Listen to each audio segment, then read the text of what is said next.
Assalamualaikum warahmatullahi wabarakatuh. Balik lagi di channel aku, Rini Amelia Marpau. Di video ini aku mau ceritain pengalaman melahirkan aku anak yang pertama. Jadi itu aku baru lahiran tanggal 28 bulan 10 kemarin. Dan sekarang anakku udah 4 bulan, alhamdulillah sehat walafiat. Nah, aku ceritain ya. Aku melahirkan itu di 37 minggu. HPHT ku itu 39 bulan 10. 29 bulan 10, maaf ya salah.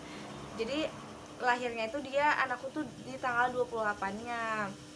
Dan itu bertepatan di hari Sumpah Pemuda, dan besoknya itu Maulid Nabi. Ya Allah, mulia banget ya.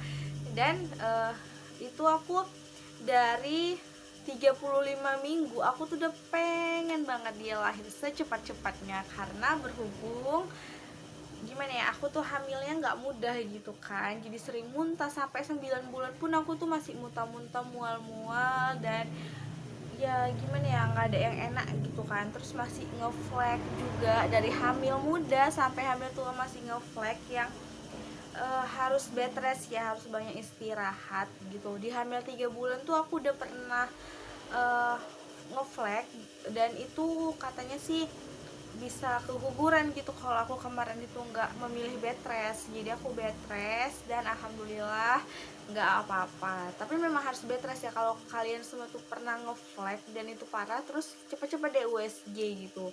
Kemarin aku juga gitu langsung USG, alhamdulillah dokternya bilang tidak apa-apa tapi harus bed rest. Nah, kita lanjut ya cerita persalinan aku. Jadi aku tuh dari 35 minggu itu udah berharap sekali dia cepat-cepat keluar. Jadi katanya kan kita harus ngasih afirmasi positif gitu ke bayi yang di dalam kandungan kita. Jadi aku selalu kayak setiap detik, setiap waktu kalau aku ingat, aku selalu bilang, "Ade, sehat selalu di dalamnya, cepat keluar. Mama udah nggak sabar gitu mau lihat adik. Kita harus berjuang sama-sama, harus lahiran normal dan harus lahiran sehat. Kalau bisa jangan sampai lewat dari 36 minggu ya, jangan sampai lewat dari 36 minggu ya nak. Kan 36 minggu itu 9 bulannya."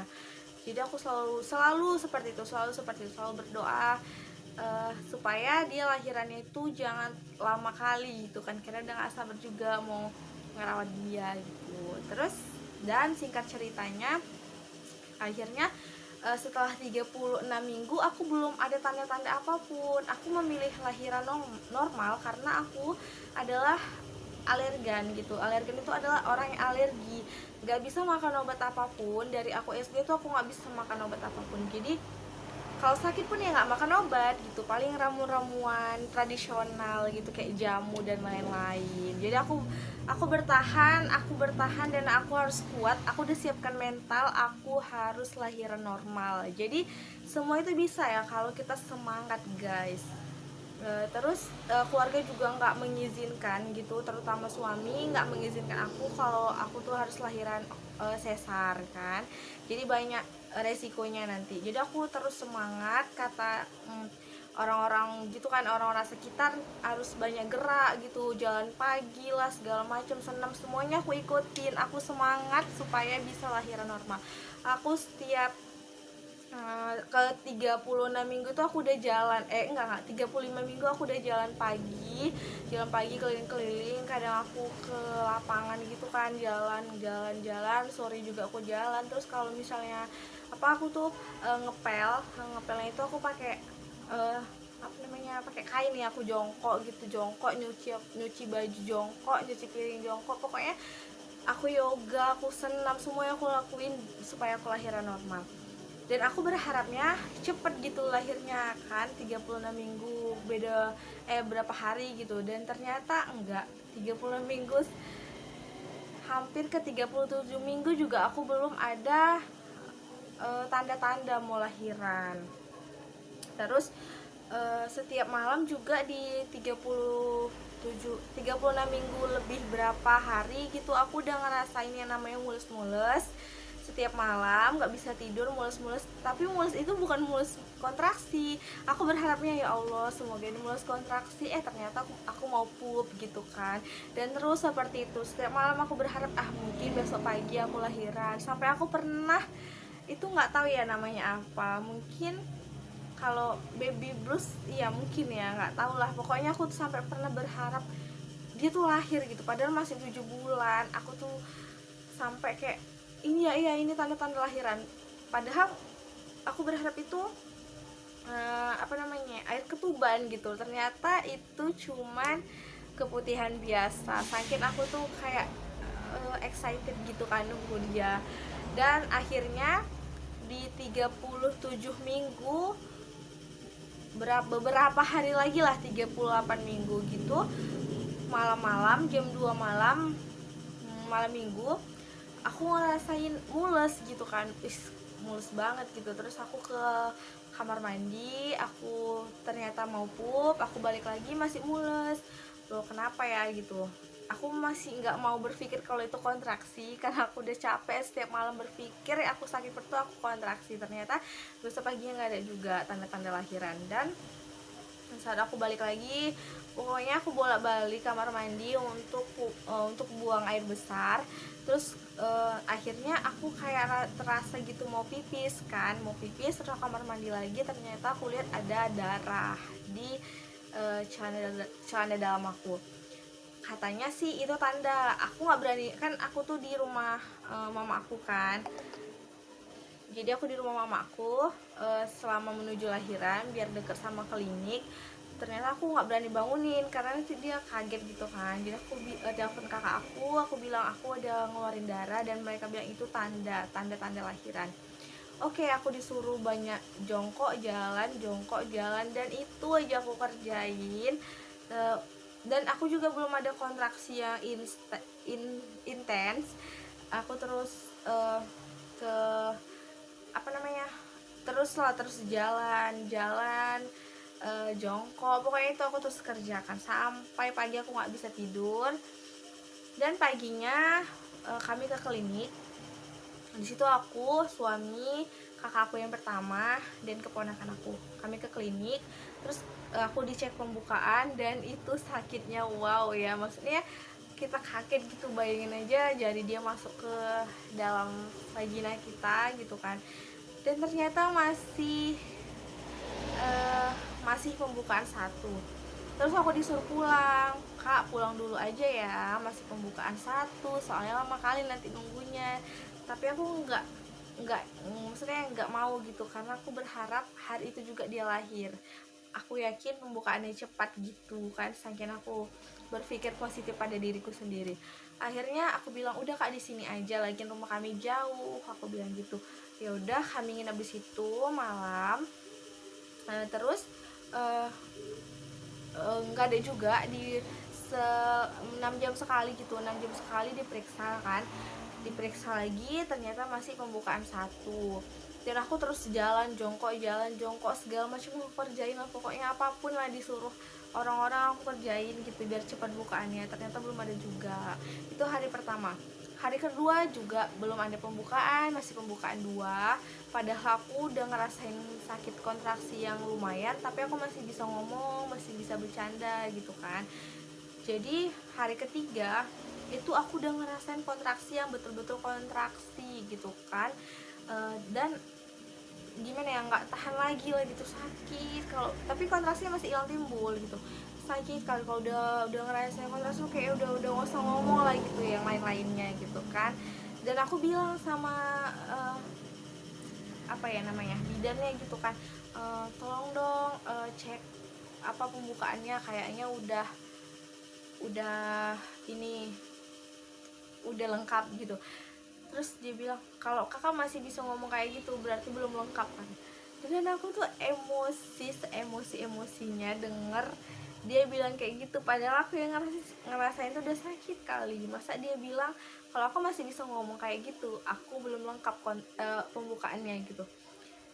Ya Allah, rasanya gitu kan, pengen nggak tahu lagi lah.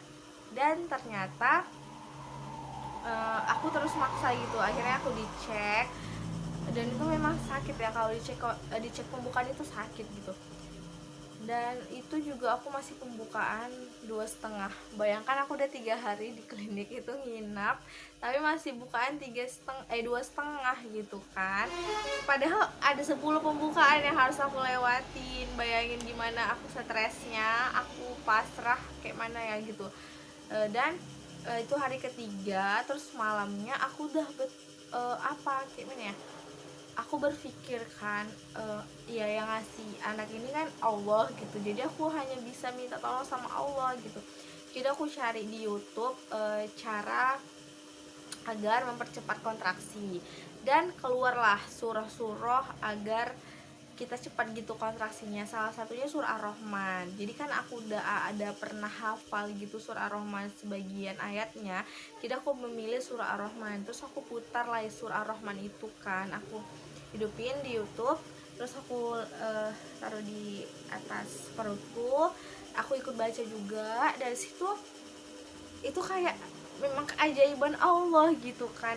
Terus pas aku baca gitu, Ar-Rahman Allamal Quran khalaqal insan, jadi kayak baikku itu kayak gimana ya, bergerak gitu, kayak terus bergerak-gerak gitu kan, kontraksi kan kalau dia nyari jalan tuh kita kontraksi gitu, sakit terus-terusan aku hidupin. Kalau udah mati aku hidupin lagi, aku mati aku hidupin lagi, dan itu makin kencang kontraksinya kan. Katanya kalau makin kencang, makin intens kontraksi, makin cepat pembukaannya gitu kan.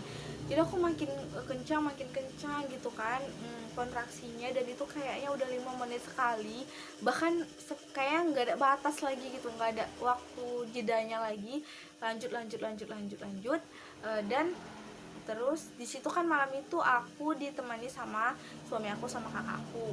Aku sampai kayak setiap kali bangunin mereka gitu, kayak cuma untuk disapu-sapu gitu pinggangnya, karena kan pinggang kita tuh sakit banget, kena banget di pinggang gitu, nggak tahan lagi kan.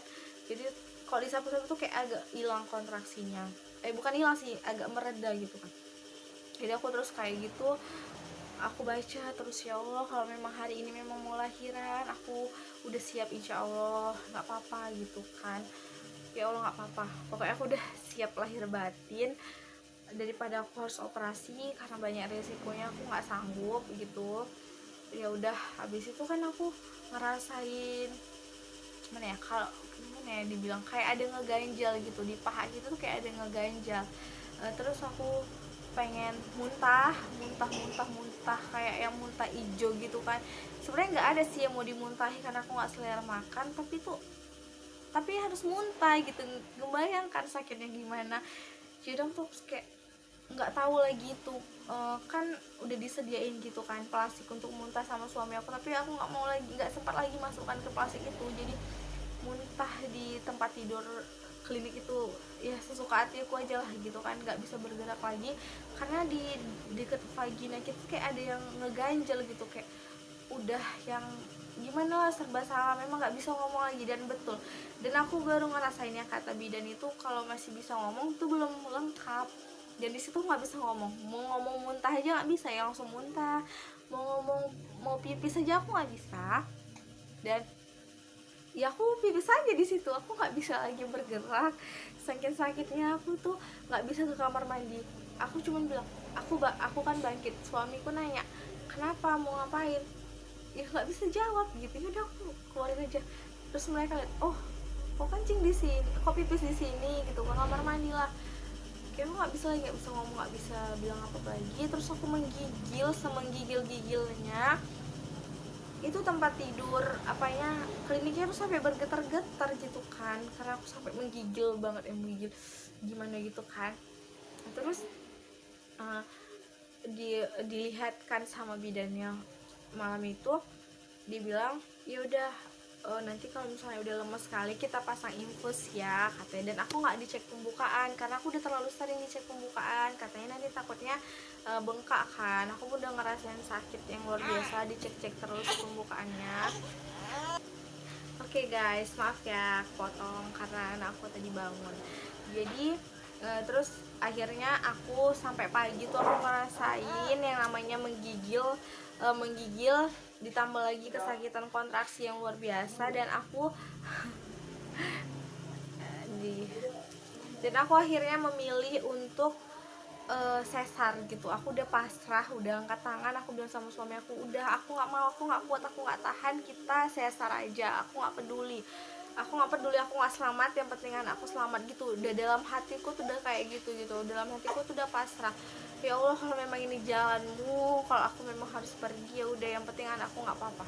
Aku sampai udah sepasrah itu karena sakit banget guys, sakitnya tuh luar biasa, nggak bisa dikatakan, nggak bisa diungkapkan dengan apapun gitu kan. Makanya kita harus ya gimana ya, harus patuh sama orang tua kita ya guys. Aku udah ngerasain gimana sakitnya kontraksi dan melahirkan normal itu.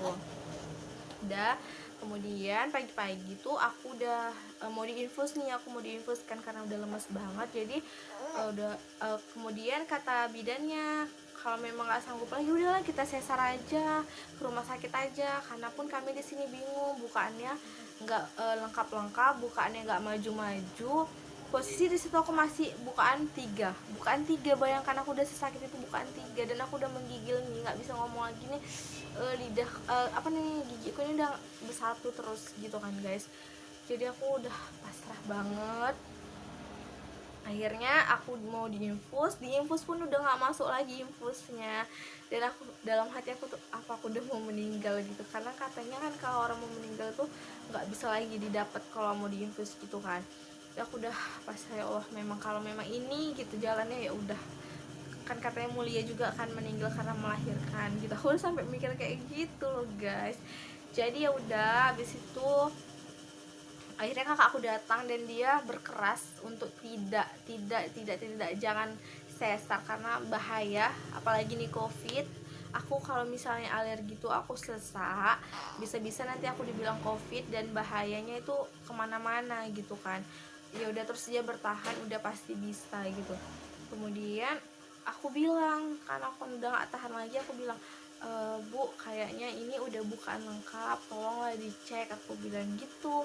Akhirnya dicek lah sama si bidan, terus dia bilang, siapkan ruang bersalin. Dan aku tuh langsung hilang gitu sakitnya, langsung hilang, menggigil, aku langsung bangkit, aku bisa jalan ke ruang bersalin. Ya aku semangat 45 dong guys, udah mau lahiran. Setelah di ruang bersalin, mereka bilang, Kak, kalau misalnya mau terasa mau pup, kakak bilang ya, kata dia gitu. Ya udah, oke. Dan aku belum ada sih, aku terasa gitu, aku mau pup, aku bilang gitu kan, aku mau pup, aku mau BAB. Terus mereka langsung kumpul gitu kan, udah nyiapin gitu. Aku disuruh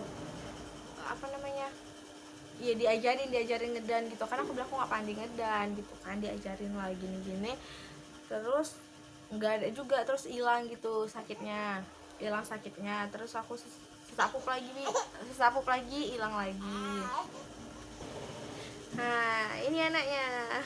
Oke, kita lanjut ya. Dan terus seperti itu, akhirnya aku disuntik perangsang, dan itu pun aku dites dulu aku alergi apa enggak. Kalau aku alergi nggak boleh dilanjutkan. Ternyata aku tidak alergi, ditunggu selama 5 menit ya kalau nggak salah. Terus dari situ aku terus merasa kontraksi, sesak pup, dan sampai ngeden gitu kan, keluarlah, belum keluar nih tapi kepalanya udah keluar gitu.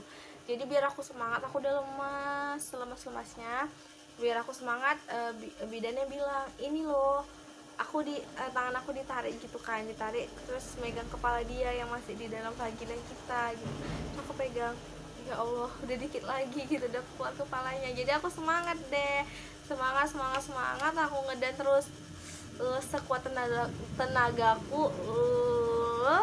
Akhirnya lahirlah dia. Ini dia Ryan Pangeran Sauki.